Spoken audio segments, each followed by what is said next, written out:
Anyway, Hello, everybody, and welcome. We are the Foliage Boys, and this is podcast numero uno. number one. Yes, sir. Let us introduce ourselves. I am Chicken, but my real name is Noah. And then we got over here, My name is Jock. and Real and name that's it, Giacomo. Jock. Real name Giacomo. But, it's a little complicated. You just call me Jock. All right. Well, let's just start out here, and get straight into it, because nobody wants to hear about random shit. So, well, Giacomo, Exactly. why did you start growing?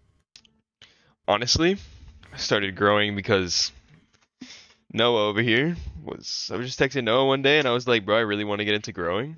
And he was like, bro, why don't you? And I was like, you know what? Why don't I? So I just went on Amazon and I just bought myself a little intro grow kit and been growing ever since on my third grow now. And honestly, it's been a great time ever since I started growing. Like, all I've seen since the first grow is just straight improvement. And it's just like every day you learn something new about the grow, And it's been a great time. So what about you? Why'd you That's start growing, Noah? that's exactly yeah, overgrow the nation, man. That's always what I say. So, I mean, why did I start?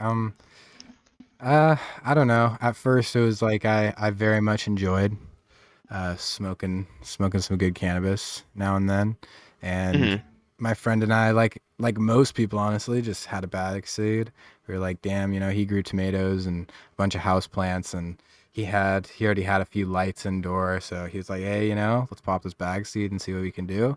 We got to grow out of it, and it uh, turned into a male at the end of the season, like when it started flowering.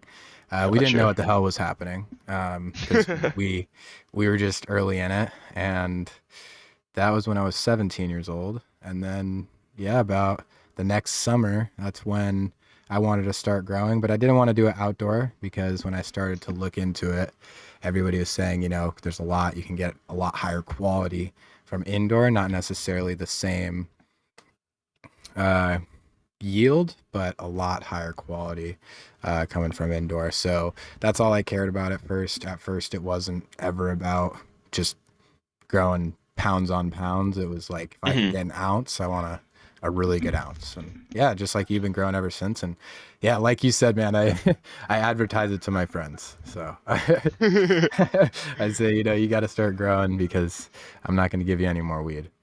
Exactly, bro, exactly. So yeah, man.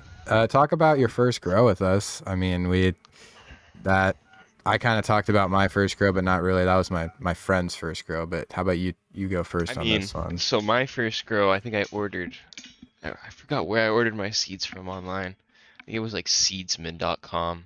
Yeah. I got, I got, I think I ran It was green something. Green Goblin. It was some weird strain. I was super pumped. I popped like 3 seeds. I popped them in Ziploc with a little wet paper towel for like a week, left them in a windowsill. Tried to transplant them. I think I killed one transplanting it. Only one of them survived.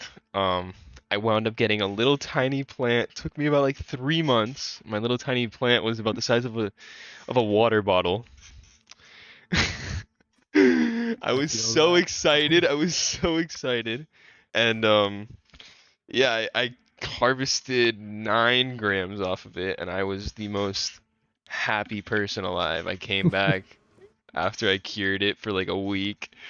I came back, showed it to my friends at a party, and they were all like, "Wow, this is That crazy." yeah. I mean, I think it's a similar story with everybody too.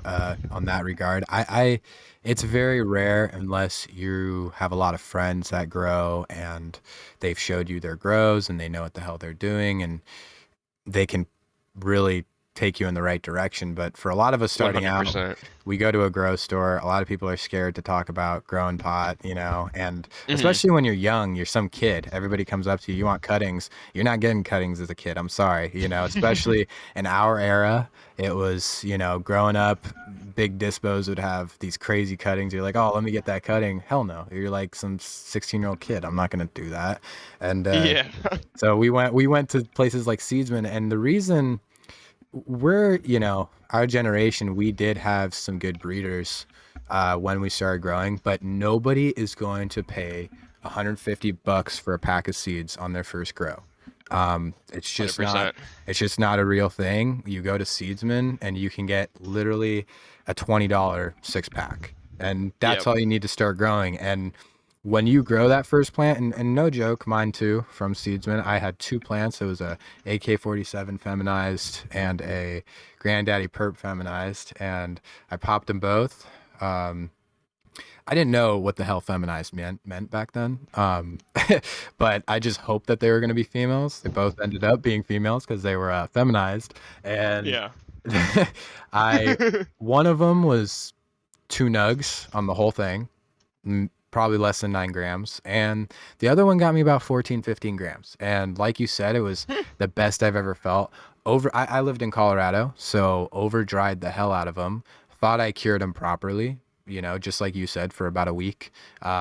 Couldn't wait, smoked it up. It got me high. And I think that's when the addiction to growing really started, is when that Yeah. happened. And yeah, I didn't, start this off perfectly, but yes, I did say already I was indoor. I bought, just like Giacomo, I bought like a 2x2 tent.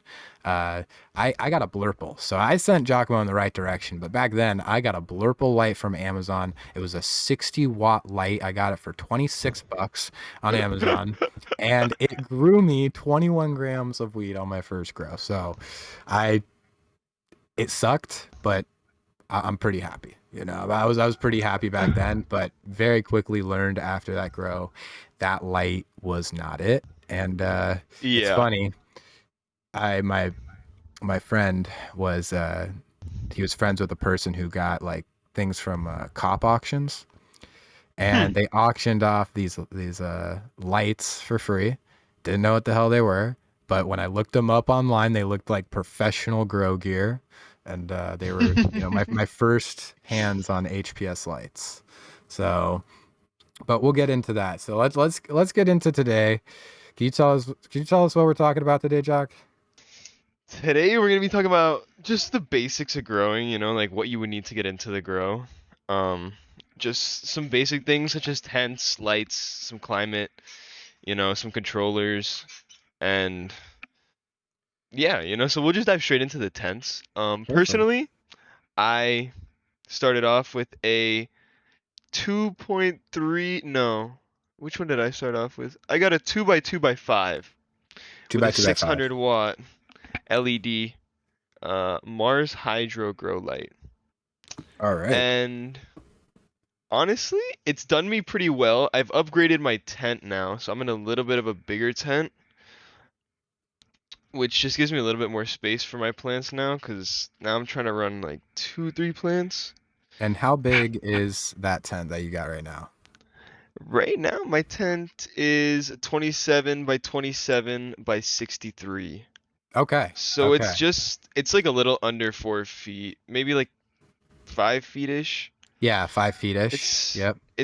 yeah, 60 inches would be 5 feet. So like, yeah, half a it's foot a little bit, yeah, it's a under. little bit over 5 foot. So yeah, and I always tell people that is like the perfect way to start growing. I got a 32 inch by 32 inch by, I want to say it was just 5 foot, 5 foot flat. I want to say, or it Got might have you. been the same one you have, 63 inches. And all I gotta say is it was a cheap Amazon tent, Yeah, but however, that thing still works. One warning though, before we go on, those tents, the cheap ones on Amazon, even though they do work, they have a very big problem with light leakage. It's very easy to put a 100%. hole in those tents, and if that tent is in a room where you're often around it and the lights are on during the dark period of that plant's life, you're going to have problems further in your grow. And we'll get to all that stuff 100%. later, but that's just something early that we can let you know. I mean, yeah, I upgraded my Mars Hydro tent for like $90. Mm-hmm. Mm-hmm. It's And it's thick, isn't it? it's thick, and it does the job. Yeah, That's the important part, is that it'll that get is the the main job thing. done. Oh, and yeah, But you to just be have to be honest, guys, careful with the light leaks.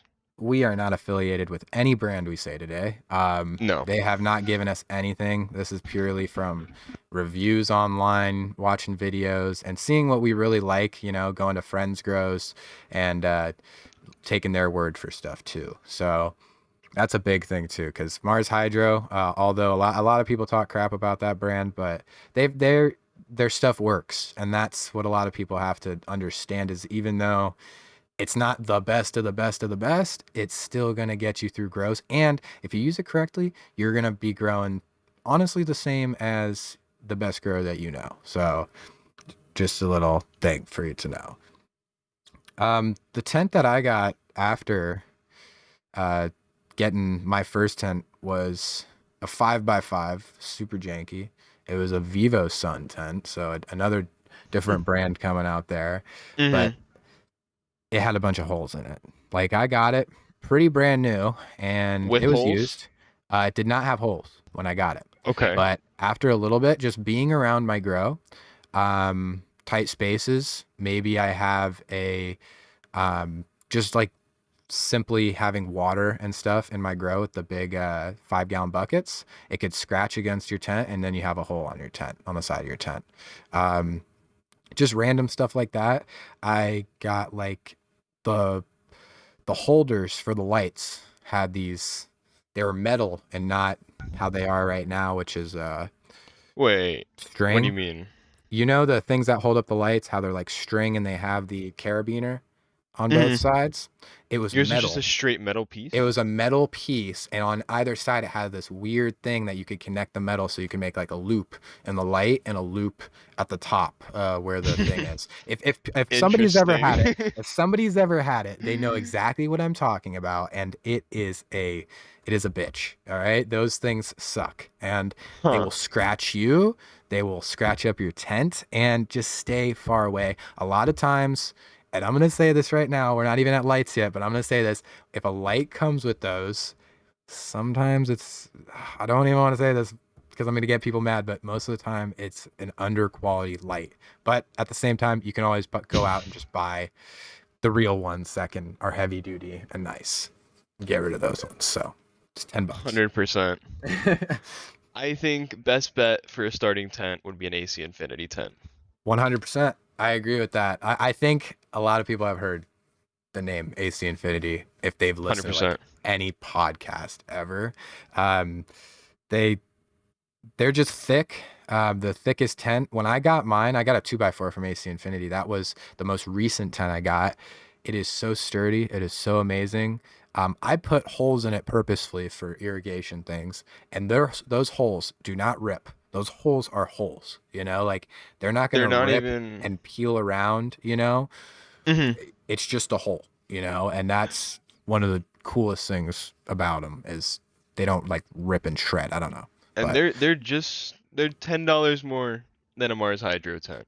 dude, the price point of anything, I'll say this real quick, anything AC Infinity is very competitive with the top brands, but the real thing is going to be the actual quality that you're getting. What I've found with their products is you're getting a a much bigger deal of quality and customer support than an Amazon, like a cheap Amazon tent. Mhm. So, and My those are big next things to tent think will about. definitely be an AC Infinity. Yes. 100%. Yes. And have you seen those Tune ones? Yo, that was gonna be my next question to you. What do Dude, you think about? My question was, in the two-in-one, do you need two lights, or does the light split from the top into the both light does sections? not split. It So is you need two two separate types. separate lights. I would actually recommend, unless so, if people out there have seen them, you can easily go search it up at acmvinity.com. They're just Yeah, I'm looking two-in-one at it tents, right so now. simple. Cheapest They one is $160. they're really nice. The big thing I have to say about them, if you're thinking about them, If you're kind of like what I would call like kind of more of a nomadic grower where you have to move your grow often, you don't want to have a big grow. Um, I don't know, it's not super controlled environment and nothing set in stone. They're the perfect choice for you by far. Um, Hmm. but if you're somebody that really wants a controlled environment, you have to look at the design of them, and it would be really hard to control both sections at the same time.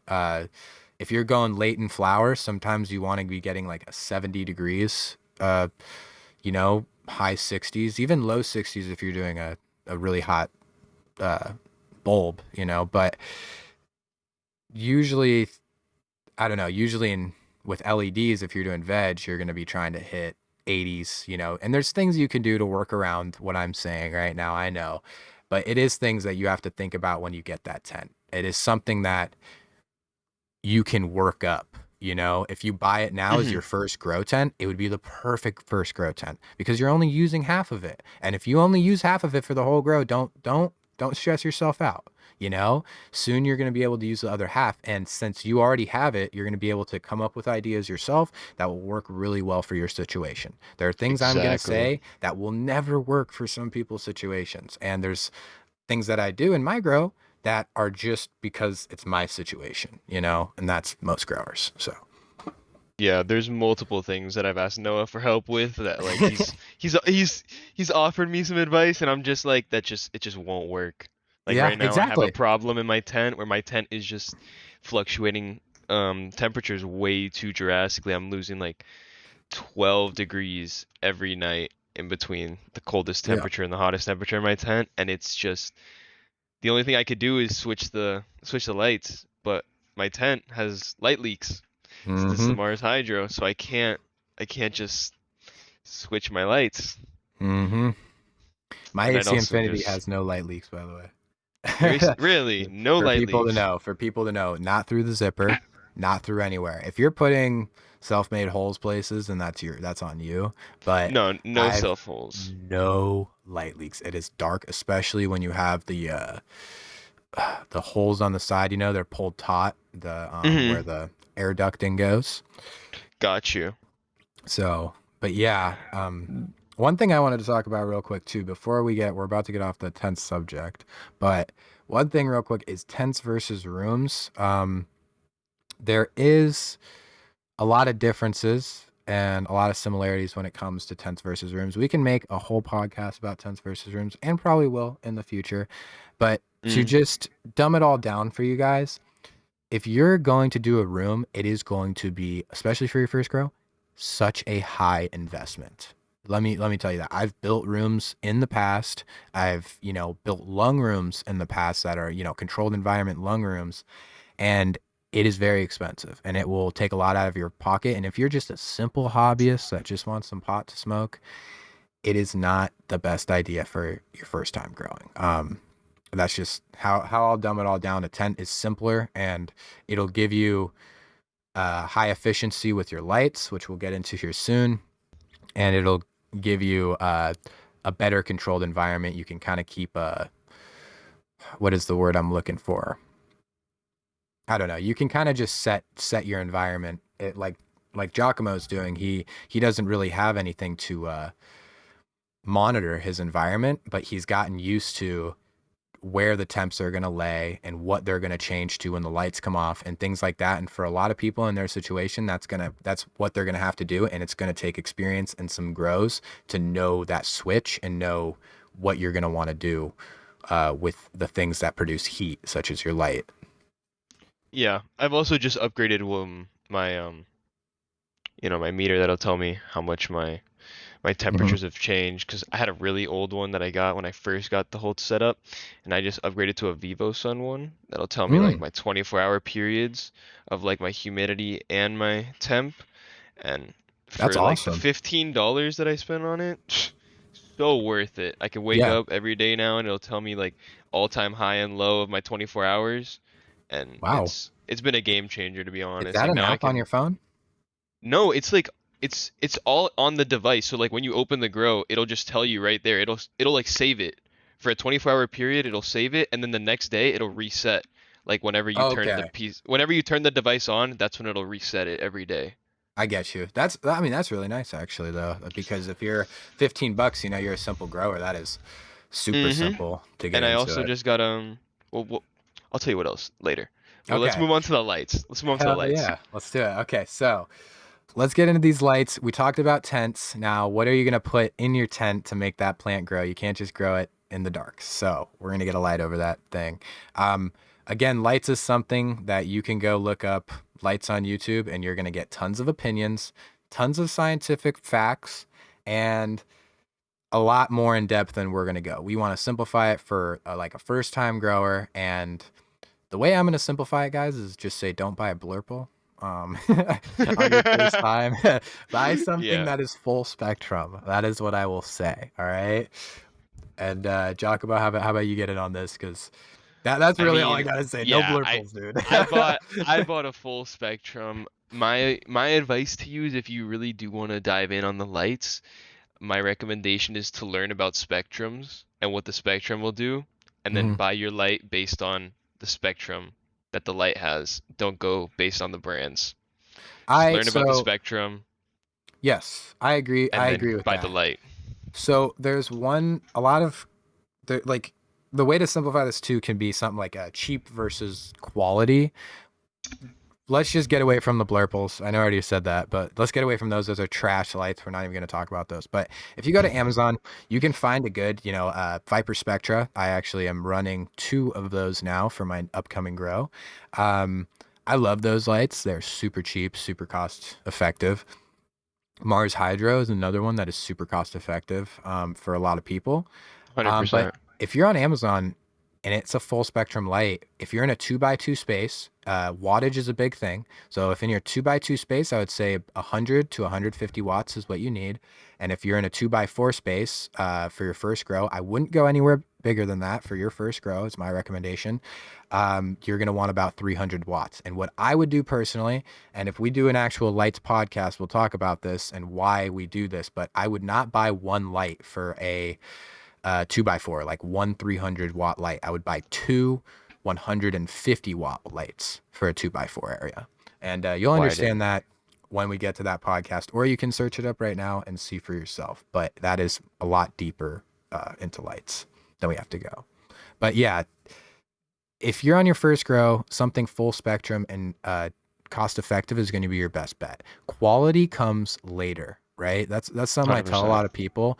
I use my old LEDs. I use my old Blurple for growing tomatoes now. My mom uses it for growing tomatoes. So I'm not throwing away my lights ever. And old full spectrum lights that you have, 60 watts, 150 watts, guess what those work perfectly for? If you can fit them in, those will be perfect veg lights, Just switch them 100%. up and use them somewhere else. No, don't throw away your gear, repurpose it, Mm-hmm. and buy a higher 100%. quality for something like flour where you really want to see that quality come. Yeah, But yeah. I plan on using my old light. Even though it's a 600, I'm gonna probably use it for a veg tent eventually. How many watts is your light? 600 600 what? watts. 600 watts I think so. in a 2x2. I believe. I think you got to check your papers on that. What is it? The Mars Hydro 600? Mm-hmm. I think it's 100 The watts. TS, I don't know, it's a TS 600. I have not looked. All my stickers came off of my light. Okay. Mm. I think they name them like that. That's just the name, and then the wattage is something different. It is a 100 watt light. 100 watt light. So see, 100 watts over a 2x2, and that is like honestly the lowest I would go, and 150 is the highest I would go for a 2x2. I got a half pound from, well, actually, no, it was 160 grams. I'm sorry, I was wrong there because I didn't hit my goal of a half pound. I'm remembering. Um, I hit 160 grams in a 32 by 32 inch tent with 150 watts. So with one plant, So you can get up there with 150 watts pretty easily. Yeah, I still have yet to pull a nice harvest off of one of my grows. But it'll Hopefully come. this one's looking pretty promising, The honestly. more you learn and the more experience you have, the better you're gonna be and the better you're gonna do it. Like for me, you know, um, it's I don't even know how many grows I'm in now. I don't know, like 6 or something, full grows. But a lot of grows I've been doing side by side. I have a 2x2 tent as I have a room. I have a two You by also mix it four up as I though. have a You don't room. ever you don't ever run the same things. And I'm never running the same things too. So if you want to simplify it and keep it really simple, you can do that and probably have a lot more harvests per year. Um, but yeah, getting back to the subject, what matters in your first light would be, in my opinion, like how cost effective is it for you? Um, Hmm. it's you don't need to spend an arm and a leg, but the cheapest lights you see on Amazon are going to be blurples, and do not trust those lights. They're not good lights. Get something like spend the extra buck. I think it's $60 right now for 100-watt Viper Spectra. The old version, it's like I want to say it's like a SP 100 or something. That might be Mar Hydro thing of saying it, but I can look it up right now. But that one is a great light, I think, for your first grow. Or some from Mars Hydro. That would be another one to get. You can look over Amazon. If you're wanting the highest quality, my recommendation is looking for a 2x2 and a 2x4. I would look at something like the Migro Array. They're a great brand, and those are like nearly handmade. They're not, you can't hand make a PCB board, but they are Just as close as you can get to handmade. just as close as you can get to handmade. And in I think it's like Scotland or somewhere in the UK. That's when they're made. And yeah, you can also watch Interesting. Shane from Migro. He's on YouTube. If you just put on Migro, that is literally the builder of your light. But those are pretty expensive, to say the least, in comparison to what you could get for your first light. But they are amazing lights from what I've seen. Yeah. I need to do a lot more research on lights, to be honest. I still have yet to do any diving in on lights because I want to get a full room going soon. And hey, like But it's there's a lot amazing. to there's a lot to Oh, do sorry. before I get my room going. But yeah, what were you It gonna say? is it is amazing how much free knowledge you can get online. I mean, Harvard just opened up their whole um basically their whole school for free online. You can watch any lecture for anything for free on Harvard's website. Also, Utah State University. If anybody's heard of this name, Dr. Bruce Bugby, he works there, and most of their Um, lectures are free online. So if you want to watch things from him, you can do it. He also has lectures on his channel, which is Apogee Instruments, I'm pretty sure, and amazing guy. I wanted to take his course, his last course. The upcoming course should be coming soon, and I very much want to attend that one. It's all about light science, nutrients, and plant management. So hmm. Yeah, he was one of the first people that I listened to on podcasts when I got into growing.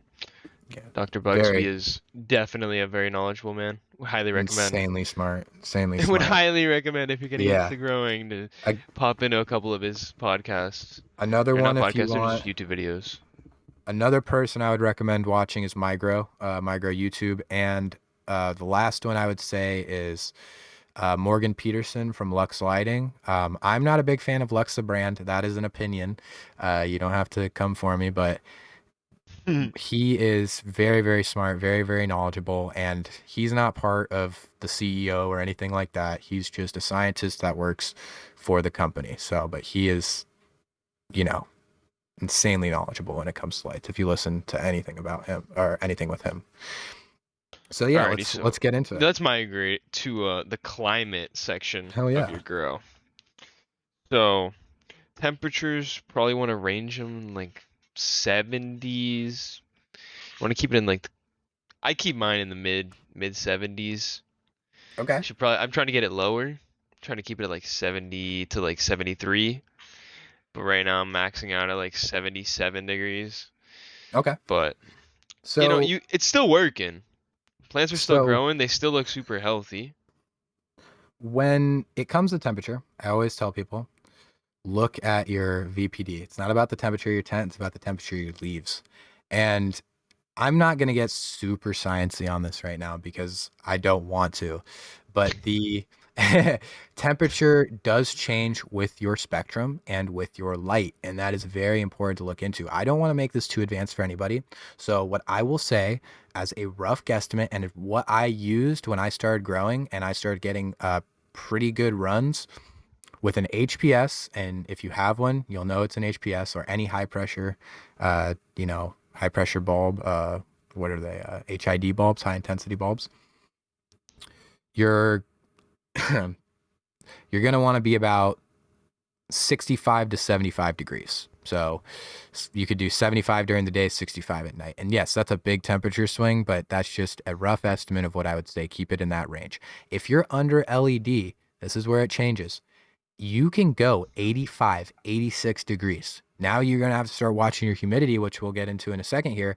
But really, when you're hitting those high temps, your plant is going to grow better. And if you're in a place like in the south or a hot place in the desert, and you can keep that humidity up in the desert, you can easily hit high 80s with an LED. I would also do what Jock's doing, though. If you want to stay safe, keep it around 75. I wouldn't want to drop too far from 75 degrees or go up further. If you can just stay around 75, that would be good. 75 to 85 is what I would say for LED. Yeah. To keep it simple. Yeah, that's what I'm shooting for. Yeah. Right now, I just gets a little cold in my house. I like That's to fine, live in though. an igloo. That's fine. The AC's going. It's it's coming into the fall here. We're getting the last time we can actually get outside, and nobody wants to come into a really hot house. They want a nice, refreshing air conditioned house. So I understand that. But let's get into that too. So one thing air conditioning does is it dehumidifies. All right. So how do we control that? I just talked about if you can keep the humidity up in a desert, you can hit high temps. Well, you might be asking, well, what if I can't do that? Well, I would simply tell you to try your best to turn on your AC and lower your temps.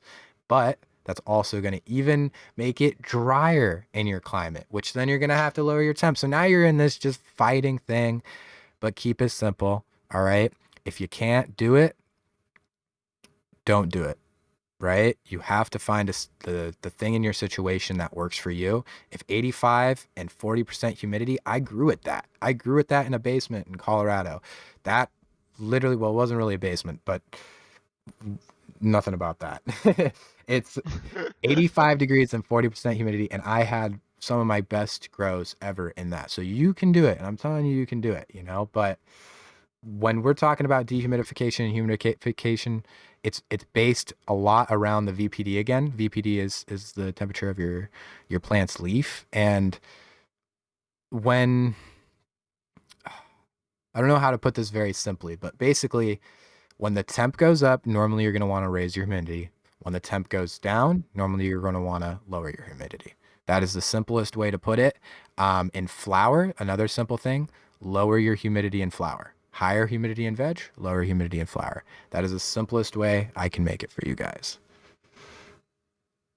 Yeah, right now I just got a humidifier actually. Okay. For my grow tent. I think I spent like I don't know, $30. Oh yeah, and that's another thing.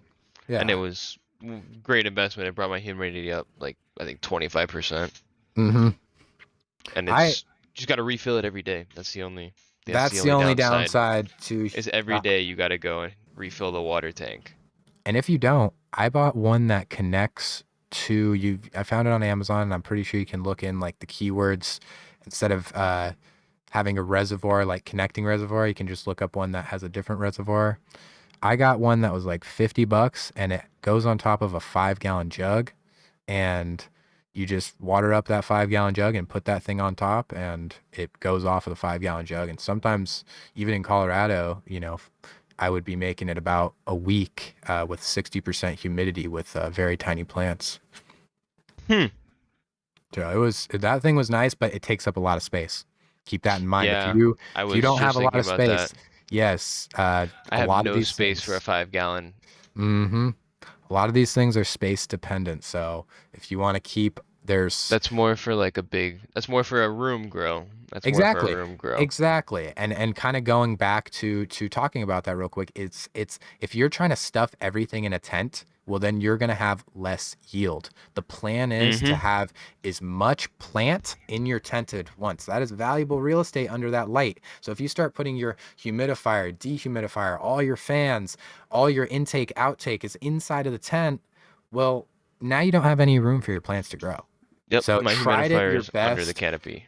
Try your best, exactly, and try your best to keep everything away from that canopy and away from the light's shine. So it's another thing.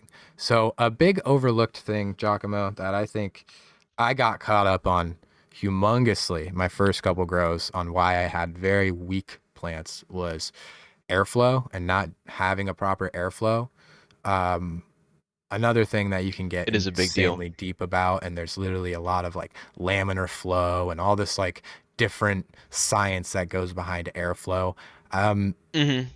Simply put, uh, blow until the leaves are waving. You know, that's enough airflow so that you don't want your tree falling over, your plant falling over. You just want those leaves kind of ruffling in the air a little bit. That's what Yeah, I always say. you want it to look windy in the tent. Exactly, exactly. And You want to see a little breeze in there. mm-hmm. And when you go, the deeper in flower you go, I would say be careful about hitting it as hard. You want to have the proper airflow because of mold and mildew. But also, if that airflow is only at one specific location, you could be hurting some buds. So just if Mm-hmm. you're doing a lot of airflow at the end, make sure that you have a circulating fan or two different fans are going on at two different times or something like that. And that's really the simplest way to do it. Ruffling 100%. leaves. Um, 100%. a tip real quick too. The best way that I've found in a small tent to have airflow is having one fan down on the top, pointing down, and one fan on the bottom, pointing up in opposite corners. What this does is it makes basically a circle of air motion, and it's going over your light, down through your plants and back over. And another big thing with airflow, if you're doing, and we're about to get into this, but if you're having exhausts and inputs, input air and then exhausting that air, always put your exhaust at the top, because if you want to Yep. cool off the canopy with an exhaust, the light is the hottest thing in that tent. So if you get what's on top of the light first, it's going to cool your tent off a lot faster. 100%. That's almost exactly how my Yep. tent is set up. Exactly. And that's Two just two fans. huge tips. Mm-hmm. I've also upgraded my intake fan to an 8-inch. To an 8-inch. Okay. Yep. So okay, because I normally for small tents I see 6 inches is like the I standard. I would say 4-inch. 4-inch. I normally see a 4-inch in and 4-inch output. What are Yeah, you doing? I think I got an 8-inch input and like a 6-inch output, I believe. Okay. I'm not sure And what my ducting is because I don't run my fans. I don't run my carbon filter oh, or anything okay. inside of my tent. All that is outside of my tent. So I like Okay. maximize my space in the tent. So I hmm run all my filters outside and I just run a nice little AC duct to So you're fighting the like other side. curves in the pipe and stuff like that too. It's one big U basically. Exactly. Exactly. I Yeah, I understand. have one big curve. Yeah, and they say like with piping or something for people that are new to growing, when you have ducting and you're doing curves and a bunch of curves and stuff in it, it is going to make it more inefficient, should I say, and you're going to need a bigger fan to do it. So normally what I would say is the simplest way is do a mathematical equation real quick find the cubic feet of your tent, which for a 2x2 by A 5 footer would be, 20 feet or 20 cubic feet. I'm sorry. And find a fan that removes more than 20 cubic feet. A lot of people do not have an intake fan. They just have an outtake fan. But when you are battling harsh conditions, kind of in Giacomo's situation there, it Hmm. is very important to have very good airflow coming in and out of that tent. So 100%. The just things airflow to keep in is mind. necessary. Hmm. You want to have really good airflow. Yes. If you're in an easy spot to grow where your temps are perfect and you can just do it how you want, dude, just have an outtake, and that just pulls everything out, and you can have a little thing open on the side, a little where the ducting goes. You can open one of those, and it's going to pull in air through there, go through your plants, and pull over your LEDs. So it's going to be perfect for you. So question, Noah, why try to control the environment? Why try to control the environment? So basically, you grow better plants. That's the most basic I could make it. but to Well, if you so say it like that. no, I mean, this is the thing. When I started growing, and I think a lot of people are going to resonate with this a little bit. When I started growing, and I said this already, but it was never about yield or biomass. It was always about, I want to grow the highest quality. I actually started mainly, I started growing under 18 years old when it was illegal for me to grow. But my parents let me do it. They let me do it in their basement for that instance. But also a lot of my crop would go to my mom, because she used cannabis to medicate. And that's where I started to, this is a story you hear 100 times again, but that's where I really started to find the love of cannabis, and like, oh man, this could actually help people, So Hmm. I always wanted to get the best quality. And a lot of the times when you have a better controlled environment, you're going to have better quality. There's a certain equation you could say for biomass, because if you can, and if you're just going for weight, add more space. You don't Hmm. necessarily need a controlled environment. You just need more space. If you have a 2x2 tent and you're going for a lot of biomass, dude, it is really easy to grow a pound as a not very good grower through a 4x4 tent. 100%. It's possible to grow 4 pounds out of a 4x4 tent.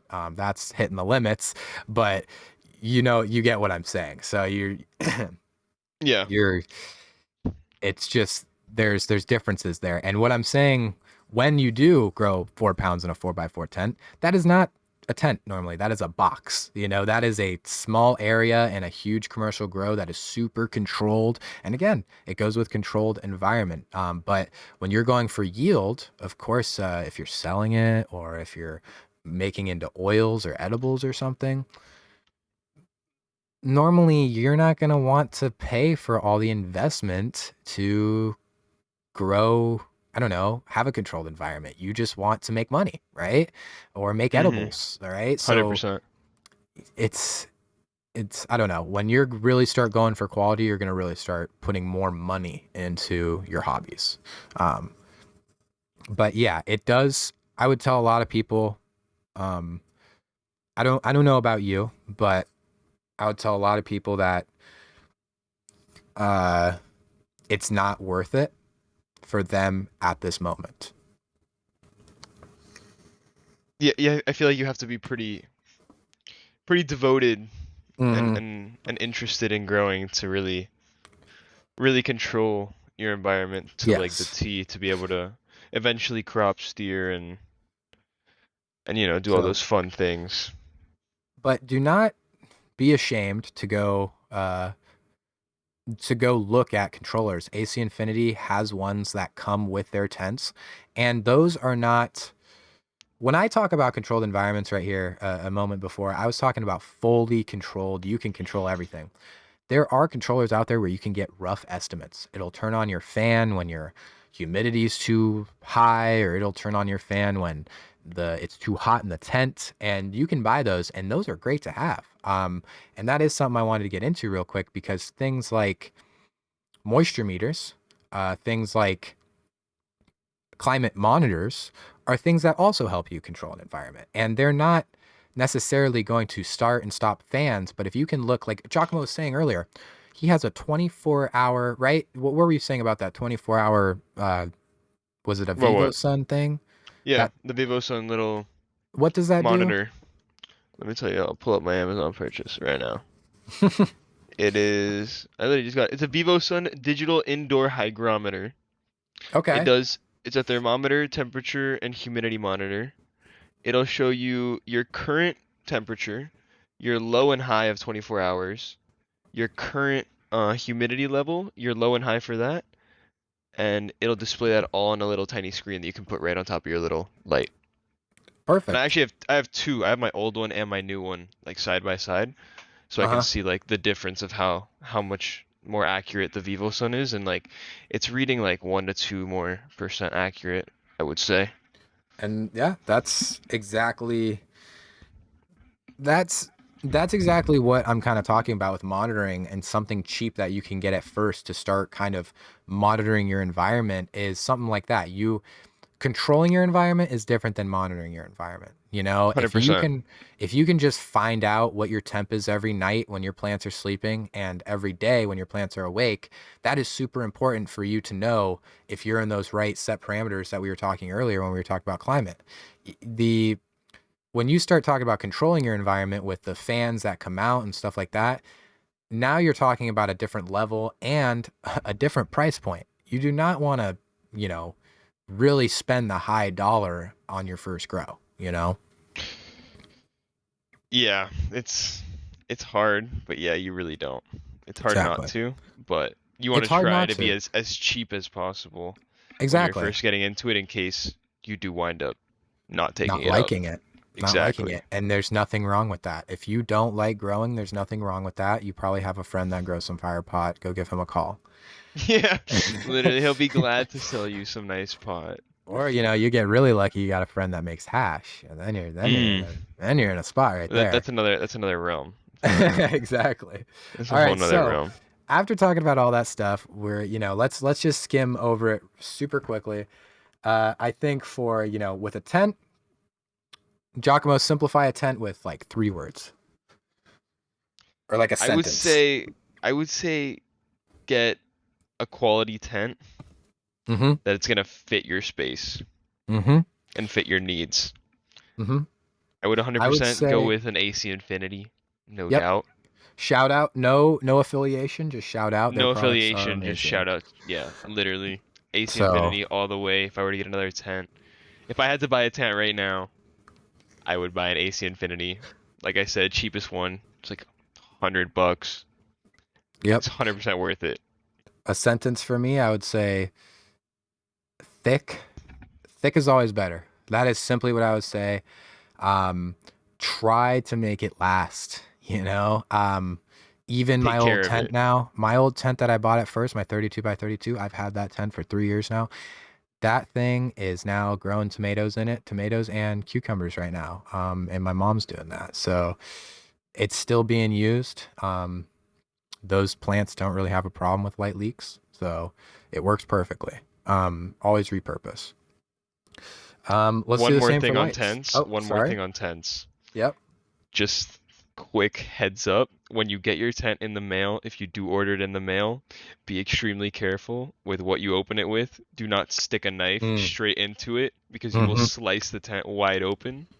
Aim the Mm-hmm. knife upwards away from the tent so you don't Mm-hmm. slice your brand new tent wide open before you even use it.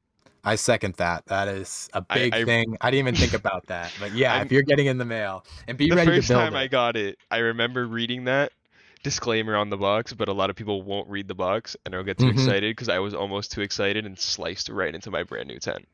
Oh man, that sucks. Would have been I detrimental. I would definitely say that it's like an IKEA purchase when you make it and have a lot of space when you build it, because even a 2x2, if you have like a room, a nice wide open space, like a living room or something, a big living room or even like a kitchen area, I don't know, like set Yeah. it up in there and You're it'll, gonna need a good room. yeah, you can carry it through your doors. I remember making you know, when I was talking about having a five by Well, five. Oh my just be gosh. careful because sometimes it doesn't fit through some doors. Oh yeah, definitely. You might have to like dismember disassemble it a some little side. bit. Yeah. All Okay, but right, let's so let's move on to the lights. Let's move on to that's the what I was about to lights. say. So I'll go first on this time. Lights vary. I've already said 1,000 times. Simply get something that is price effective, full spectrum, no blurples. Yeah, I second everything. Second all that. I don't. I need to work on my light game. My light game is weak. Yeah, it's a lot of people, that's the first thing I started learning about when I got into growing was lights, not nutrients, because I learned very quickly, and we'll get into this in future podcasts, nutrients don't really matter as much as you thought they did. Um, But they help. lights and climate and genetics are the most important things. We haven't put it up here, but when you buy your seeds, get high bag seeds. If it's free, dude, listen, nobody wants to spend $100 a pack. But when It's you, 100% worth it though. it's 100% worth it. Exactly. Because when you grow your first plant from a bag seed or from a seedsman pack, grow it from a bag seed. I'd honestly recommend people their first plant just grow from a bag seed. You'll get your 14 grams off of it, and then you'll be like, whoa, what the heck? And then you'll go buy $100 pack online from somebody like Thug Pug, Jungle Boys Exactly is what I did. great, Y East Farms, these guys, and you're going to see those things. You don't even have to do anything differently, and you're going to get Nope. you're going to get ounces. You're not going to get that I 14 grams. You're going to get I can literally ounces. second that. I'm literally So growing Thug Pug right now, and it has been nothing but a pleasure, honestly. I love Thug Pug. I popped the Thug Pug side by side to one of the freebies they gave me, and the Thug Pug is outperforming the freebie by like miles. It's not even Hmm. a competition. And It's that's I like, I perfect. can't tell you how much it is how worth it is to just spend the money Yeah. on the genetics because And it's, it's it's and it's worth it, guys. If you put it in perspective, if you were to spend $100 on a pack of seeds, and that pack of seeds, you didn't do clones or mom plants or anything like that, you just grew the pack. If it's a 10 pack of seeds, dude, and they're all feminized seeds, you're doing, you could, if it was an ounce per one, that's 10 ounces. That's a half pound. I think a half pound of weed is worth $100. yeah. So, I look at it like you're spending. Are you gonna waste $30 on like 3 months of your hmm life? that's It boils exactly down to it. your time. Like, how much is your Yep. time worth? Are you gonna waste your time on some $30 seeds? Yep. Or are you gonna waste your time Exactly. on like a nice, at the end of the day, it really boils down to like $10 a seed. Yeah. So it's not that bad. It's not bad at all. If you break it down. If you break a it down. hundred bucks looks Exactly. bad online, but if you break it down to how many seeds you get, and they honestly give you more than you buy. Like I bought a A lot 10 of pack of times. Thug Pug, and they gave me 15 seeds. So They'll I got give you 15 freebies. seeds for $100 of some hash face, and And listen, dude, I'm with I'm living up.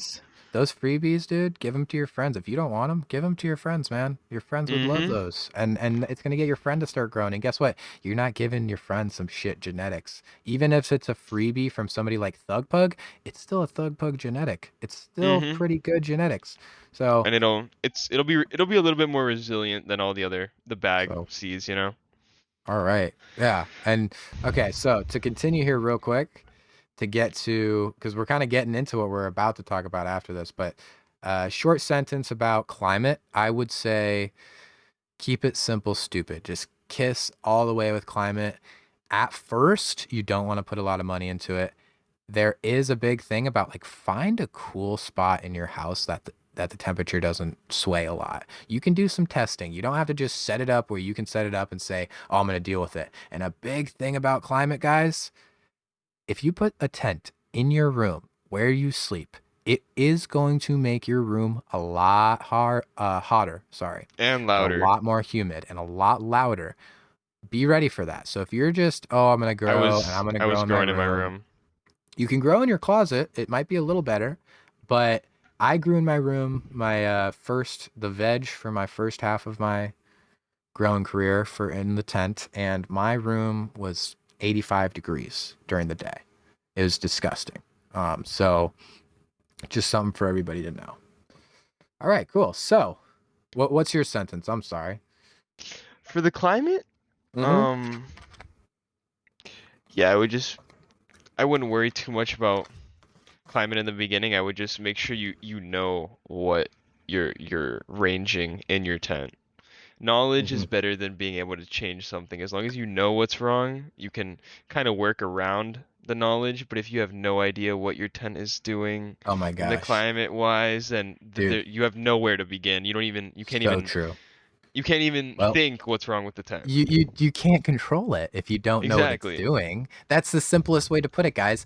They say this with these big brands right now who they think they're on like the edge of something like a Roy and stuff. It's like data is so important. And if you can just monitor things and track a little bit of data, you're going to know what to control in the future, how to control it, and how harsh it is for that Hmm. situation, how much money you're going to have to put into that situation or And you that can also that see how your climate plant, set point.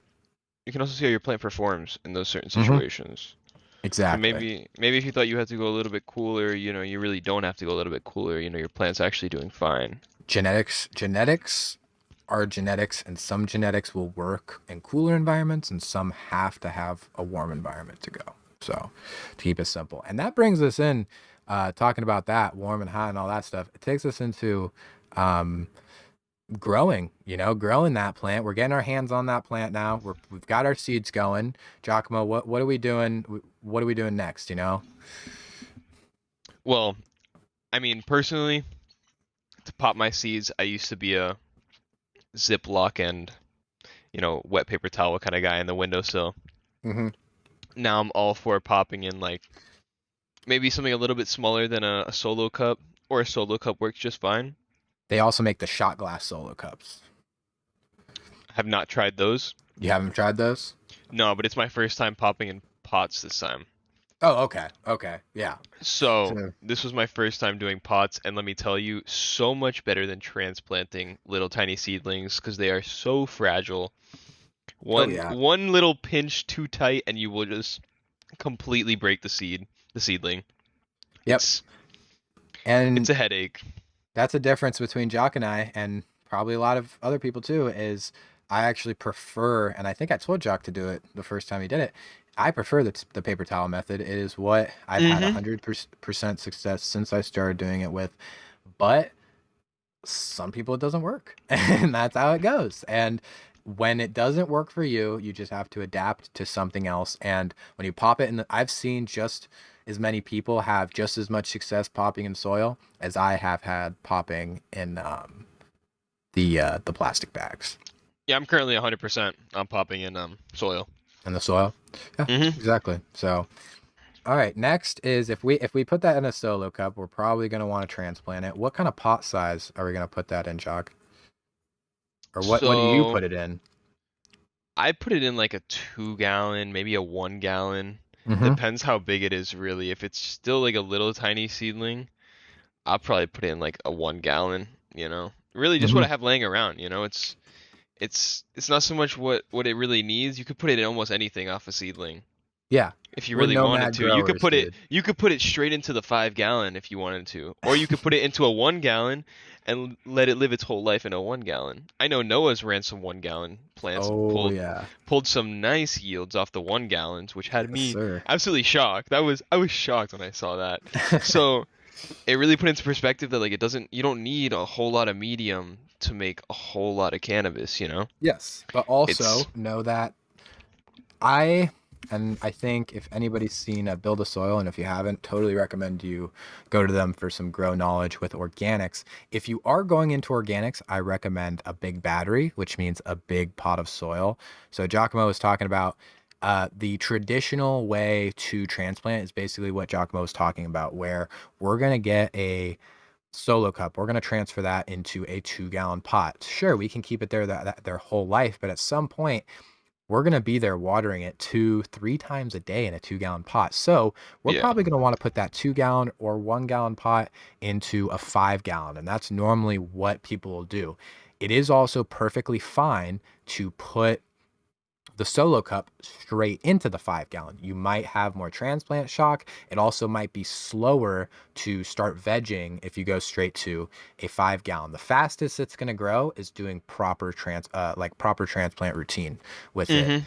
Um, but if you are in living soil or some type of organic amended soil, what you're going to want to do is grab that solo cup and put it straight in that soil. And that's what Jeremy from Build a Soil will tell you most of the time, because you really want your roots to start feeling the soil. And we're not going like organic versus synthetic in this thing. That's just very, very simplified, different growth Basic. styles. And yeah, and if you only want to water once a day, 5-gallon is where it's at. 100%. 100%. I water So, once a day. Not even. No. not I even water like exactly. I water once every like 3 to 4 days, depending on how much the plant decides it wants to drink. And you have smaller plants for a 5-gallon too.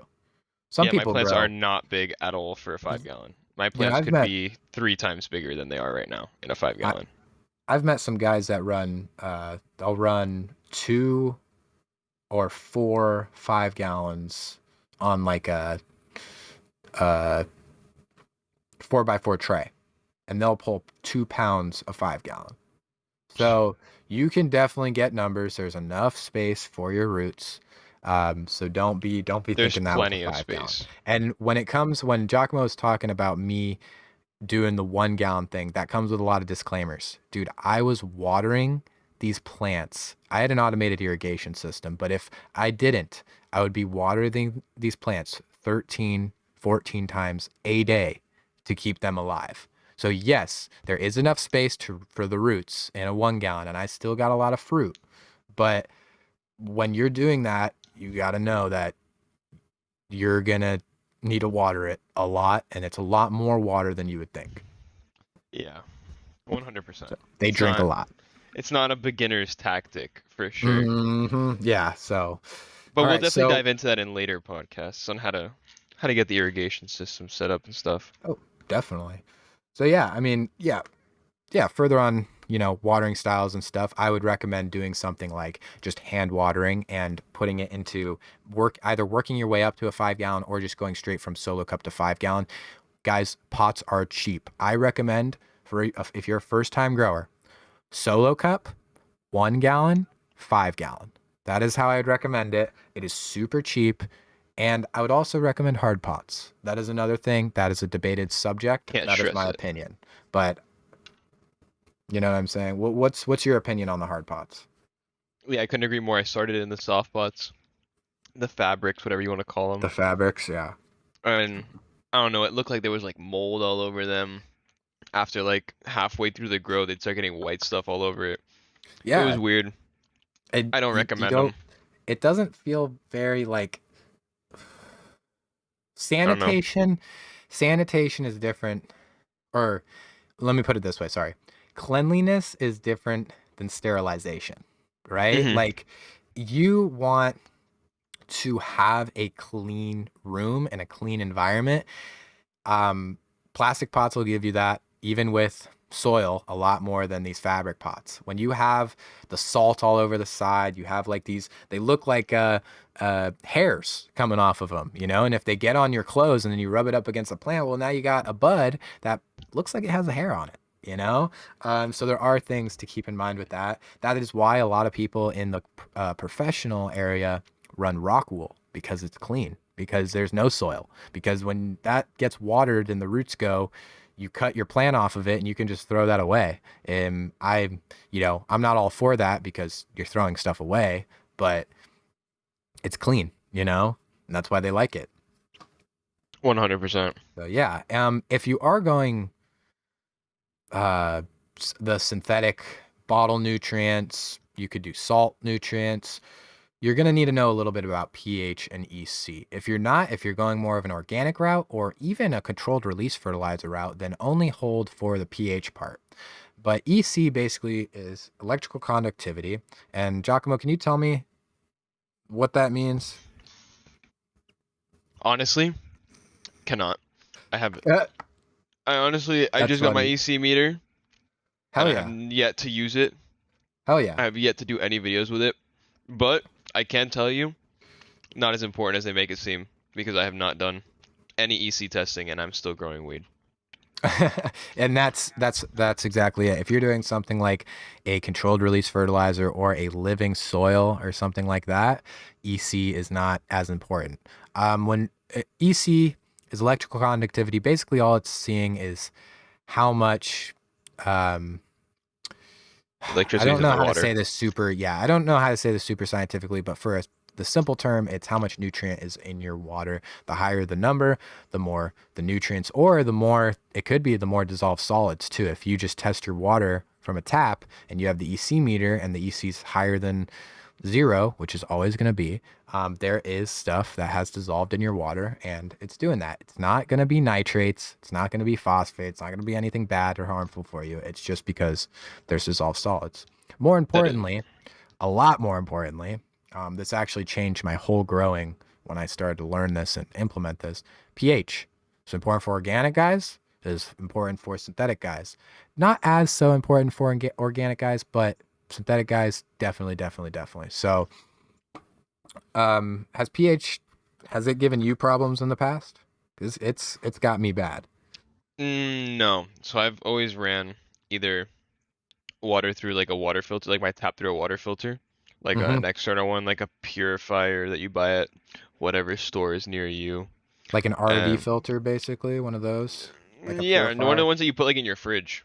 Oh, Like like a they have Brita, like, like a yeah, Brita. like a Brita, Yeah, exactly, that's like a Brita. exactly. Yeah, if you look up an RV filter, basically does the same thing. So yeah, Yeah, exactly. I'd either use a Brita or at my house now I have a reverse osmosis filter, so it just cleans my water super well. And I'm not on city Awesome. water, I'm on well water. Well, and you're doing reverse osmosis. Yep, Wow. So yep. one thing, if you are doing reverse osmosis for the people out there is, oh, just hit my desk. Sorry. For the people out there is, if you're doing reverse osmosis, remember that your water wants to bind to everything and anything. So when you water it, and if you're running a lot of runoff, you are wasting nutrients in a way because your water is trying to bind to things and then go out the bottom. But most of the time, and I want to say this with like a big disclaimer, reverse osmosis is going to be good. I would recommend for the people starting out there, use your tap water. Don't worry that much.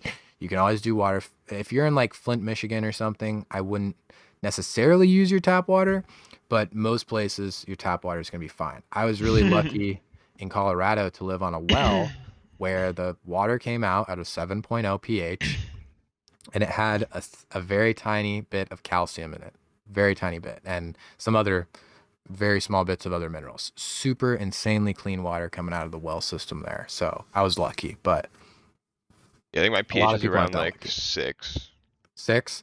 And yeah, so maybe yeah, 5. I think it's like a 5.8, 6. that's a good thing to talk about. So pH, when we're watering organically, we want to see a pH range about, 6 to 7. That is the roughest way I can say to you, and that'll work. 6 to 7.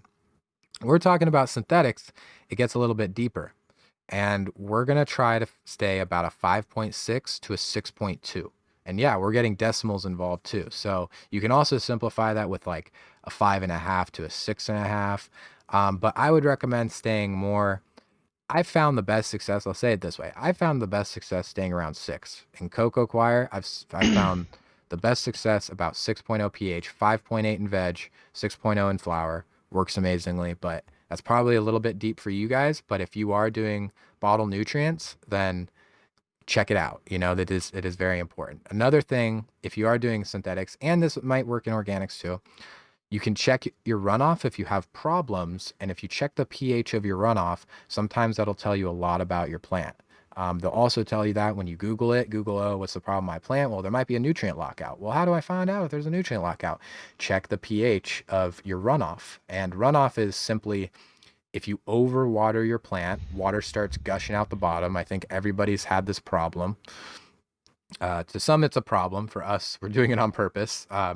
And if you test that water, you can see what it is. And I'm not saying a technical test. You can go buy a pH EC combo meter for $30, and I would recommend a my Apira instruments that I got. It's $90. It's a 3-in-1 temperature, pH, and EC. Back then it was 91. It probably dropped in price with how much competition the meters have now, but that still works for me. And it's awesome because you can just buy new top nodes for it.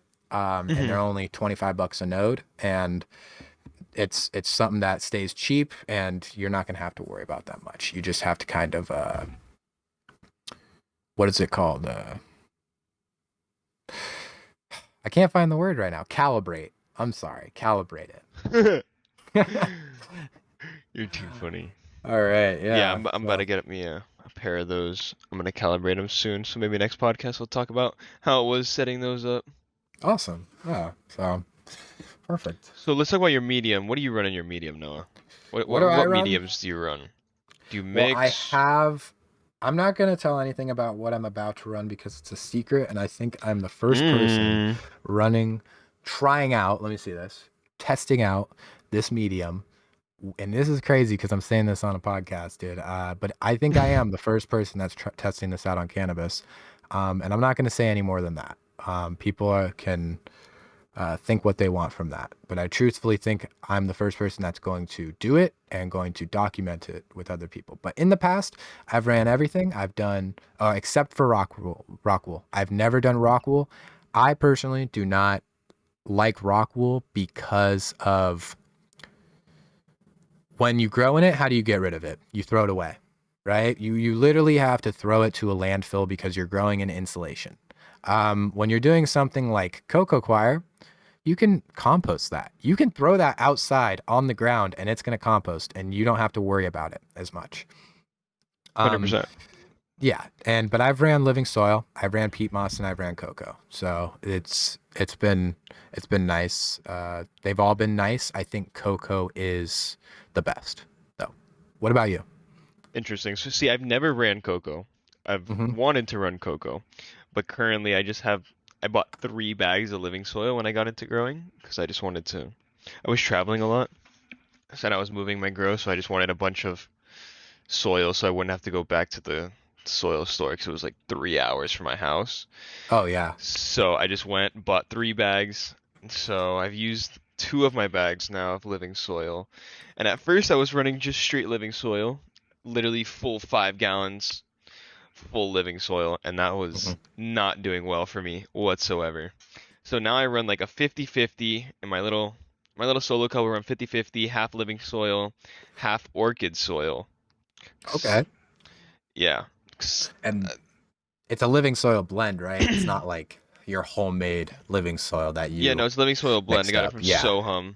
Some Okay, dope. Sohum living soil. Yeah, Dope. not blended at my house. All I know. It's a little pre-made. opposite. I had a great run with Sohum. It didn't give me a lot of yield, but I did have a great run with Sohum my first time using it. But full Sohum? Like you're talking 5 gallons, like Uh, full. 5 gallons full Sohum. I did That's like crazy. it was like an ounce on the plant to be realistic, but it did do pretty good. It was a pretty big plant. So, See, but yeah, I probably could now. Now that I have more experience, more and more knowledge. I could probably run a full 5 gallon. Hmm. But And anyways, yeah, yeah. now I'm running the 50-50 in the beginning, and then I'll put in when I transplant it the second time to the 2 gallon. I'll Hmm. put all living soil, and then for the 5 gallon, no more living soil, straight peat moss to fill up the 5 gallon. So that just gives me a little bit of, you know, keeps the That's a good moisture in mixture. from the peat moss. The peat moss keeps in the moisture really well. The Hmm. living soil will provide a little bit of, nutrients, and then I also throw in a little bit of what's it called? Grow dots. I threw in grow Grow dots this time. dots. Dude Yes, grows. The dude grows from grow Dude dots. Grows. Hell Yes. yeah. Also, Yeah, shout out I need to get Recharge. those. Shout out Hmm. Recharge, because if you're ever running living soil, get yourself some Recharge. If you're ever running anything, I think even I Really, ran, dude, it works amazingly with on anything any soil. on any soil. And another Huh. recommendation, actually, I'll get into that in a minute here when we talk about it, but recharge will work on anything. And all it is uh, bacteria. It has molasses to feed those bacteria, and it has some fungal things in there too. Some, I think it has trichoderma. I don't know if it has fungus. I think it has trichoderma though, almost certain.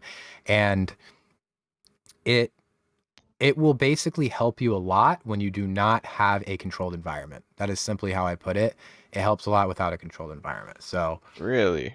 peat I did moss, not know one that. disclaimer I want to give the viewers about peat moss is the it is something that can get very hydrophobic very fast. So if you have something that's in peat moss, and hydrophobic just basically means it can't uptake water. If you ever had the problem with watering a normal house plant where you water it and the water just goes straight through. That is because the media is hydrophobic. It's kind of, think about it like a sponge, a really dry sponge. And if you just took the water going super fast and you put it on that sponge, at first, that sponge is just going to have the water run off the side of it. But over Mm-hmm. time, it's going to start soaking up the water because it's going to get used to it. That's a similar thing happening with something being hydrophobic. And if it is hydrophobic, do the same thing you would do with a sponge. Turn down the water. So instead of watering it super fast, what I recommend, and what I recommended to Giacomo, which helped a lot when his stuff was hydrophobic, is do 5 seconds of watering and then 10 seconds of not watering. And then just do it like that. And your plant's going to start uptaking that water. And once a little portion becomes unhydrophobic, I guess, It'll spread quick. it'll spread very, very quickly. And peat Mm-hmm. moss uptakes a lot of water. How Yeah, much did you water the other day? almost a gallon and a half. Gallon and a half in a 5 gallon? To one plant. Yeah, to one plant. To Just a single one plant. No runoff, too. Zero runoff, not even a drop. Christ. It That is drank the crazy. entire gallon and a half. That is And it's crazy. it drank the last time I watered it drank a gallon and a half in 2-3 days. That is Plant is insane. currently drinking insane amounts of water. But I'm also on day, what is it? I flipped on August 1st, so I'm on day 11 of flower now. September 1st? Yeah, September 1st, my bad. Okay, No, nice. August. No, yeah, Was it in September. August? Okay, I yeah, flipped September August 1st. 31st, my bad. Oh, It okay. was the first day was the first, basically. So you're 11. Okay, yeah, so you're 11 Yeah, days in. I'm Okay, day cool. 11. So, dope. All right, nice. And yeah, that's simply, I would recommend for people just starting out, if you're doing grow dots, I would recommend a cocoa mixture, like a 70-30 mixture. Perlite is something often a lot of times you'll see in bags. It's that little white stuff it's aeration. It's like puffy and stuff. That It almost stuff, looks like styrofoam balls. yeah, it makes it a lot easier because if you overwater, if you have a problem with overwatering, which a lot of us do when we start getting into growing, perlite will help a lot with that. So there's a lot of living soil. If you pre-buy Sohum has about 40% perlite in it. And Sohum's a great soil, but you can, like, not as much water will go in that as if a gallon of that as if you just had a gallon of straight cocoa. Cocoa is the most lenient, I think. That's why I say go for cocoa, because if you get a clean cocoa, like can of cocoa, you can also get like a 70-30 blend. 2 per from Royal Gold is great for that. You want to get a clean cocoa. That's what I would recommend. Peat moss is much more. If you want to do peat moss, you can go to your local hardware store and get a thing of gardening soil, because it's basically the same thing as what you're going to get from something like a simple Fox Farms recipe. Fox Farms, though, their Ocean Forest is great too if you're looking for peat moss. And then Fox Farms just came out with their living soil now. But yeah, that's the simple thing about it. So how do you keep sanitation up in your grow? So, like I said earlier, I don't think it's necessarily about being sanitized, right? Like everything has to be sterile. I think it's about being cleanly, and you're going to have microbes and things will grow where things want to grow. So, keep clean. And the best way to do that is between runs, you're going to want to do a deep clean on everything. And when you see leaf has fallen or something like that, if you don't have living soil where it's just going to decay and turn into plant matter, and it works for you, you're going to want to take those and throw them away, or throw them somewhere else. Don't throw them away because they're organic. You can throw them outside instead of being on your plant or in that tent, because dead plant matter and decaying organic matter attracts a lot of bugs and pests. And that kind of gets us into talking about IPM. But did you want to say anything about cleanliness, sanitation? If you are gonna run soils, you might want to invest in a wet dry vac, Yes. because cleaning up like just particles of soil is just a nightmare. Wet dry vacuums, it's like 5 seconds. You can deep clean your whole tent. Just 5 seconds. You go to Home Depot and get a $50 shop vac. Those worth the investment. Awesome. So worth the investment. And on top of that, the only time you actually want to sterilize, and this is my recommendation, is between runs. So when you're when there's you just took down your tent and you're getting ready to put some more plants in there, I would recommend spraying things down with something like Lysol, something like that, getting a good clean on everything. And that's the only time I would sterilize. After that, Also, it's fine. What? Sorry? also, if you're gonna take pots from outside, like I reuse pots that I had in my Mm-hmm. garden, just make sure you give them a nice hard like watering Mm-hmm. before you put them in I your agree. tent and put any soil that you're gonna use in them, because you never know what bugs or like little eggs could be on there. Eggs. You don't want Eggs, to huge just, thing. yeah, eggs, anything. You don't want to risk it, so just get your water, just get your hose from outside and just give it a nice long hard spray. Make sure you get all the corners, inside, outside, all the old soil off, and then you're good to go Exactly. basically. You don't even have to You're good dry to it go. off. And if you really want, like, I think the best style, and this rubs into our next topic, the best style of IPM for a super simple grower, a person just starting out, is the crowding out effect. Something like recharge, watering recharge on your plant is going to really crowd up the spaces between the pores of your soil, and it's going to make it so bad bacteria basically can't get in those spaces. It's a crowding out effect, right? Um, Other IPM is going to be with a spray. And have you used any spraying IPM, Giacomo? I have not had any pest issues at all. No pest issues. And that comes, No. guys, I with good only found genetics. I only found one bug in my grow like 2 days ago, which was a dead bug on the top of one of my leaves, but it was already dead, just lying there, Just completely lying dead. there. I literally picked it up with my finger and I was like, cool, threw it outside. And that's what like good genetics, guys, they'll really make a difference. When I used to have like bag seeds and stuff, I had a very bad aphid problem for a long time, and I got rid of them when I totally cleaned it out. I bought expensive me my friends and I went and bought some nice expensive genetics, split the pack, and the next time I started running seeds, I had no problems. But if you do have problems, how are you going to get out of those problems? You're going to have to start spraying. My go-to spray right now, and it's been for a little bit, has been the Athena IPM.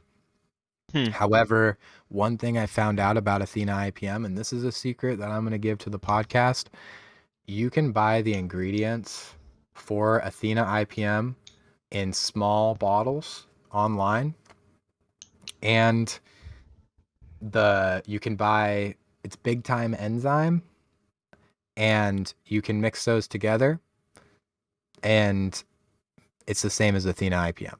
So if you know what you're doing with concentrated oils like peppermint oil, geranium oil, things like that, you could actually make it, and it's going to cost the same amount to buy one. I think it's a pint of Athena IPM. You'll be able to make like 50 gallons of Athena IPM, or it's some crazy when I was doing the math on it, with the same price of just buying that stuff. The most Hmm. expensive stuff is going to be the geranium oil. But the biggest thing with IPM, what I recommend is if you start having problems, the two I would go to at the very first, because you don't have to spend any money, isopropyl alcohol and Isopropyl. isopropyl. I'm sorry, You're good, bro. a little high I'm a right little now. too baked too. But and Dawn dish soap would be the two that I would mainly go for my first ones. If you don't want to do that, don't go for an expensive bottle. Big Time Enzyme, Dr. Zyme, those are $20 bottles. The first bottle I ever bought was a $20 bottle of SNS. SNS 209, I think it's called. It was a mite thing. It was for mites and aphid protection. So it was it was pretty cheap. But then when I bought the Athena IPM, and I'm like, wow, why does this work so well? But it also works really well because you have no pests to begin with. So eradicating pests and getting them out of there is different than preventing pests, is a big Hmm. way to say that. But your first grow, what I would say is uh, be preventative, but you don't need to spray. You don't need to spray. Yeah, that was the Prevent, main thing I was gonna say is if exactly. you don't have pests, you don't need to spray for You them. don't need to It's spray not for them. There are I've other never things you can sprayed. do from spraying. And a lot of people out there, and this is another big secret that I've heard a lot of people, they're like, I wouldn't IPM if I didn't foliar for nutrient application. So there's guys in living soil out there that they're putting uh, Korean natural farming things, KNF things, into sprayers, and they're spraying their plants with foliars. And well, it's not going to hurt if they put a different thing in there because they're already spraying it for IPM.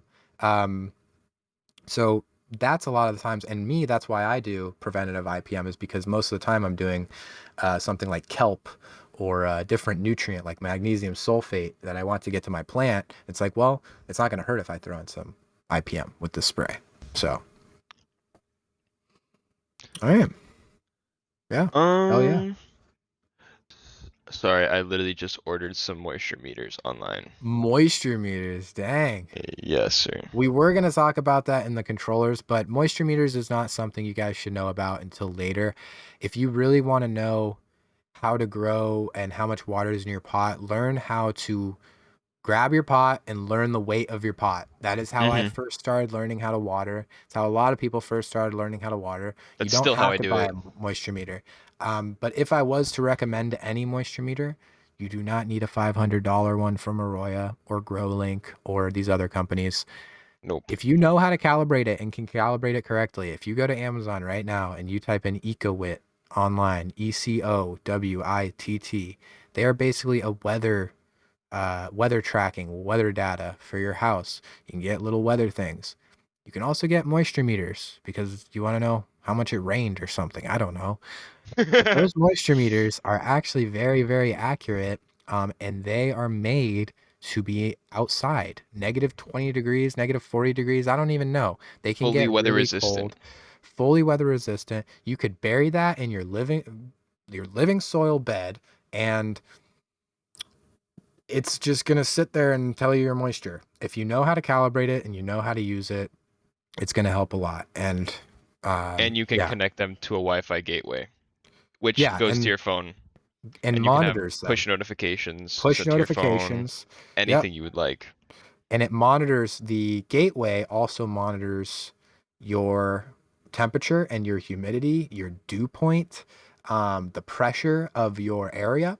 You can all look at that in your phone. You can have set points. So if it goes under a certain moisture, if it goes over a certain temperature, it can send you a push notification. It's not as good as Pulse because I think Pulse can actually call your phone when something's going wrong, which is crazy, but you're also paying like $500 for that device, so it's kind of I worth would it. It's hope it kind would of in the call you. cost. I would hope it Exactly. would I would call I me would for hope it 500 would call bucks. me if I'm paying $500. But this EcoWitt gateway, you can get the gateway and the moisture meter for $50 for Yeah. $50 or something like $54 or something 55. You on can get it Amazon. shipped for under Listen, $60. It'll be shipped to you. this is not an advertisement. We are not affiliated with anybody. We do not have any links or anything like that or any codes. We don't care about that. We're here and we're making this podcast to bring you guys our opinions and the best products that we've seen and that have worked for us. If the Arroyo monitor works for somebody else, cool. It works for them. But guess what? I'm growing the best weed I've ever grown with a simple meter, simple controllers, and my environment is not fully controlled. I do rough estimates with my controlled environment and I'm killing it in the grows. So this is just based on our opinions and what we've seen works for us. And your budget at the end of the day. That's what it really Oh my boils down to. gosh. Oh my gosh. And your budget.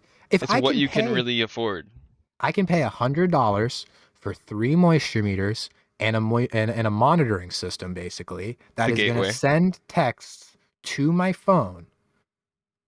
Like, why not? Why not? A lot of people also don't know. This is a big secret of the agriculture industry.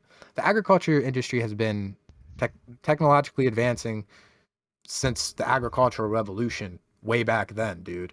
And if you don't think that they have moisture meters out there already, accurate moisture meters out there, you know, you got to be crazy. We have, a computer in our pocket at all times.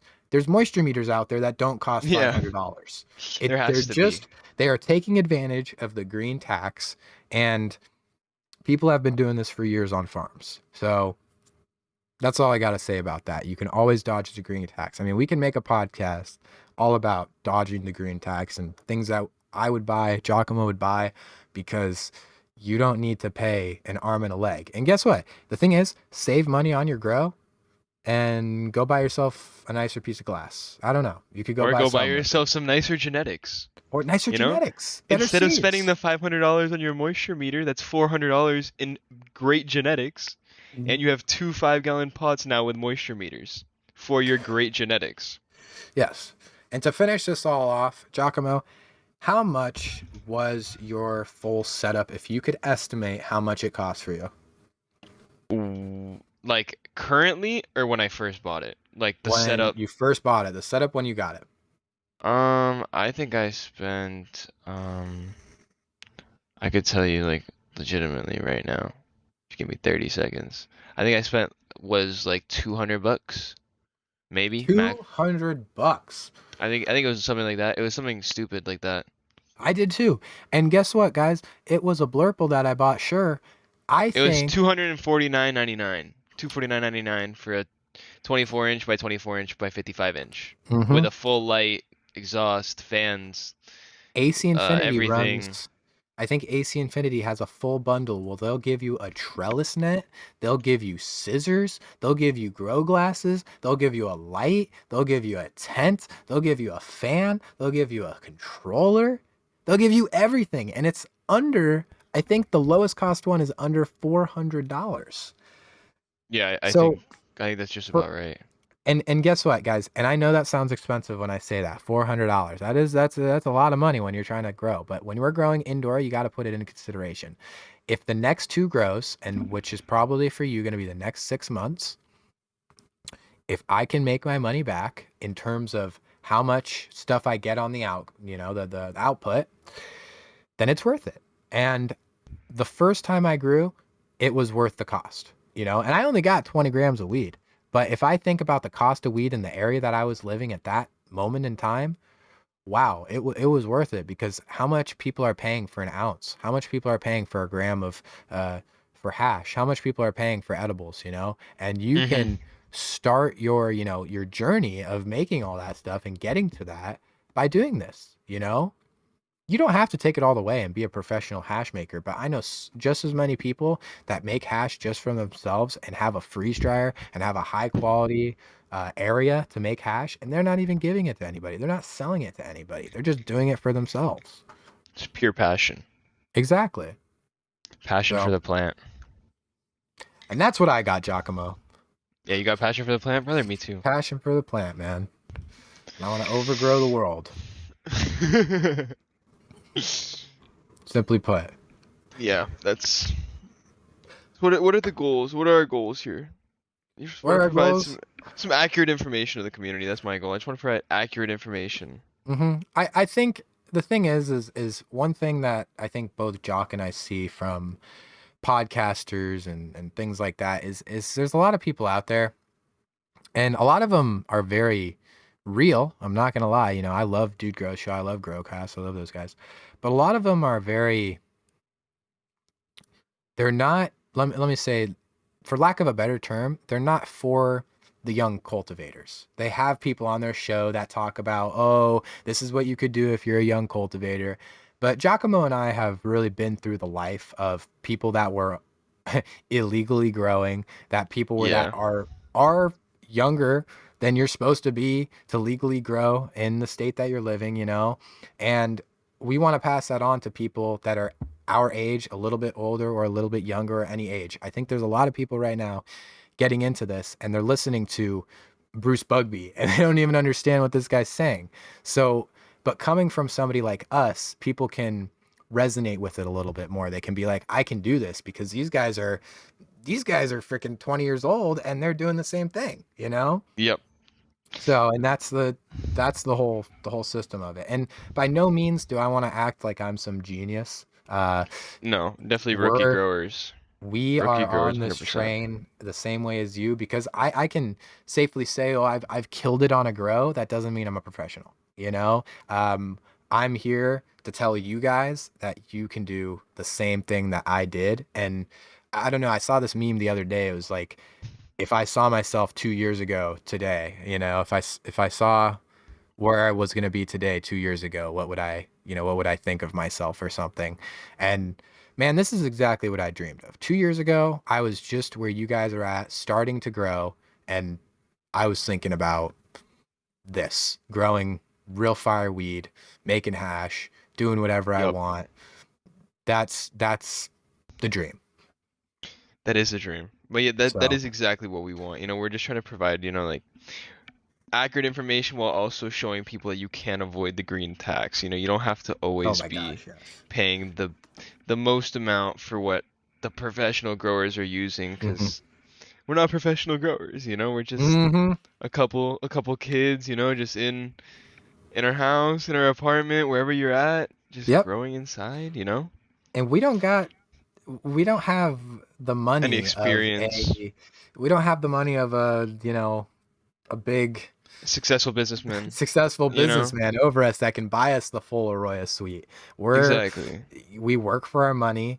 We spend that money where we want to spend it. And, growing weed's our hobby. And the same is to you guys. And I'm going to say, if you buy the proper things at the proper price point, you're not going to be sad. But I've overpaid for nutrients in the past, which is a whole nother talk of its own.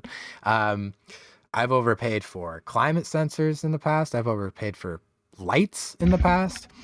Never again will I do that. Never again will I do Yeah. that, because I learned that it wasn't worth the cost. It wasn't worth that money. I could have exactly what Giacomo was saying earlier. Like, I could have bought some genetics. I could have made my Yeah. grow a lot better. Yeah, Um, exactly.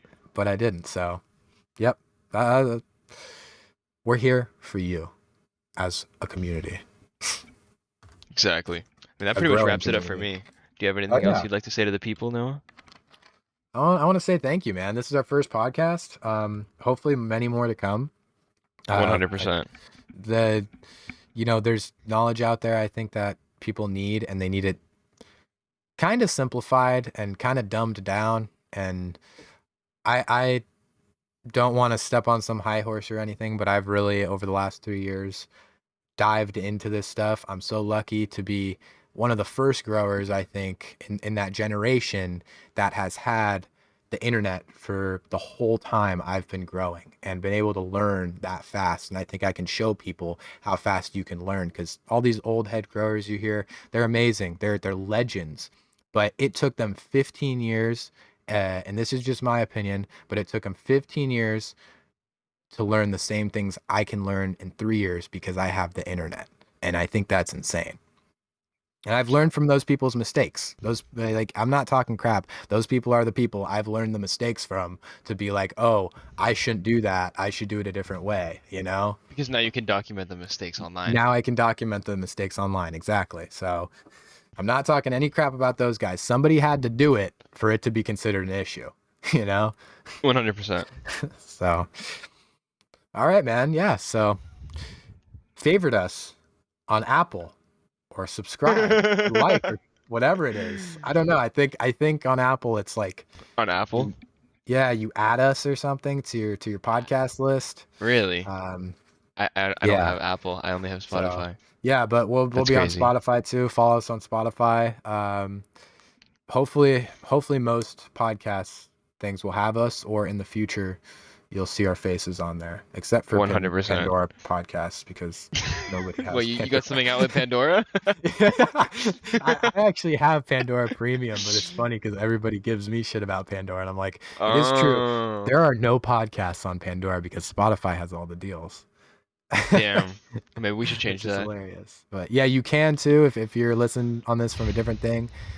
Spotify is free to listen to any podcast you want. So if you want to go over to Spotify and listen to us on there, I found a lot easier listening experience on Spotify versus Apple's podcast thing. I don't And I know think why that we're is. gonna It's get just a lot webcam soon. easier. So, and yeah, webcam We're soon. gonna So get webcam Spotify, soon. I think Spotify will work a lot better. Apple's audio only. So, But yeah, yeah. drop some follows. We're gonna be linking it as Foliage Boys on all platforms, I assume. Yeah, all platforms. Yeah, hopefully Foliage at Boys. some point it's gonna be all platforms. Hell yeah. Alrighty. Swag.